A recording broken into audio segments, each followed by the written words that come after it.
ನೆತ್ತಿ ಮೇಲೆ ಬಿಚ್ಚುಗತ್ತಿ ಯೋಧ ನಿಂತ 7 ಸುತ್ತು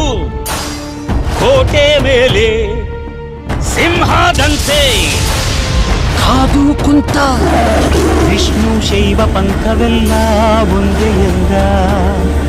ದಾನ ಧರ್ಮ ಒಂದೇ ನನ್ನ ಜೀವವೆಂದ ಕುಲಮತಗಳನ್ನು ಸಮಯಂದವನು ನೆಲ ಜಲಗಳನ್ನು ಉಸಿರೆಂದವನು ಹೊಸ ಚರಿತೆಯ ಬರೆದನು ಕೆಂಪೇಗೌಡ